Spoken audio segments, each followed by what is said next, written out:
Okay, guys, it is Friday, March 24th, 2023, and I got some news today. So I will be leaving tomorrow. My Coumadin, I think, was at a 1.4 today.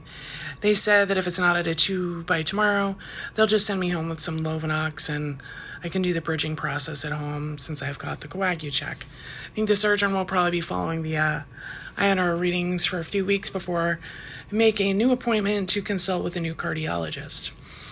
I also heard about the CT scan results, and it does appear on the left-hand side.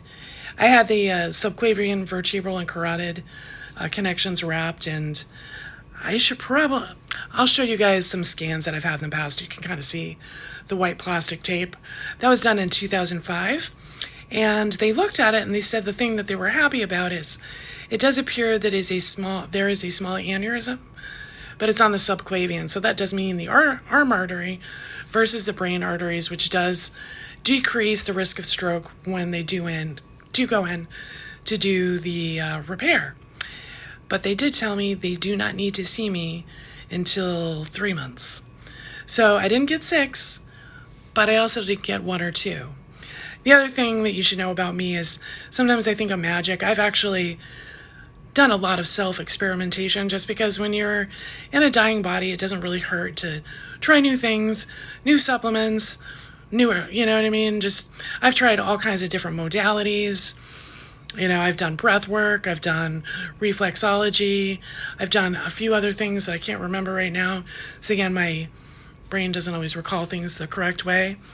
But yeah, I don't have to come in until the end of, June? For the next scan. They said they do not want to necessarily schedule anything right now, that I'll just do that and then we'll talk about it at that point. I did ask them about the descending situation. They said they were more worried about what was going on, obviously because arteries traveling to your brain when you've had a few strokes as I have are important to maintain. The other thing that I forgot to tell you last night that's kind of wild. So I was in full renal failure in 1995.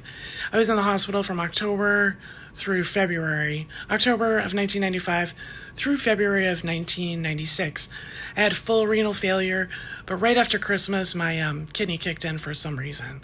So I got the mega kidney, and then I got the sad walnut kidney, and I made t-shirts. I'll show you guys later. You can kind of see it visualized.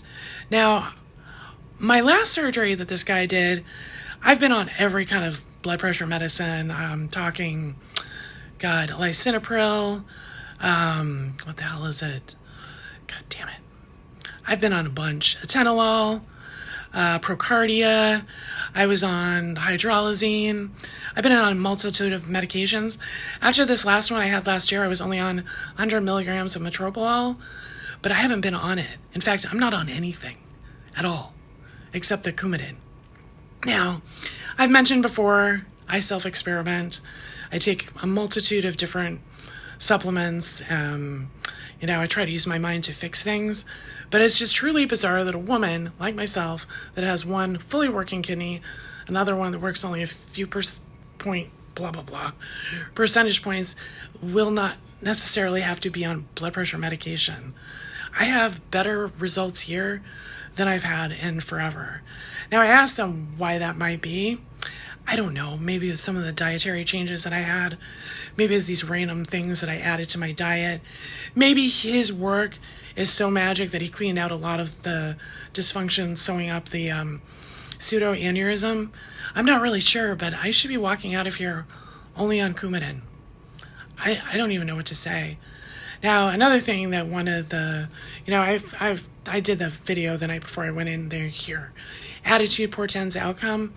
I've always tried to have the best attitude about this. One of the charge nurses came in and said, I don't remember names, but I always remember faces, and you're always smiling. And I don't know. I don't know how this has happened. Part of me feels a little guilty because I know there's so much disaster going on. But maybe what I'm doing works. I don't know. All I know is I'm leaving tomorrow. Everything is getting better. I don't expect to have no problems, but I don't expect to have some major ones. I hope you guys are doing well. That is my great news, and I will talk to you tomorrow. Thank you so much again for coming here and listening.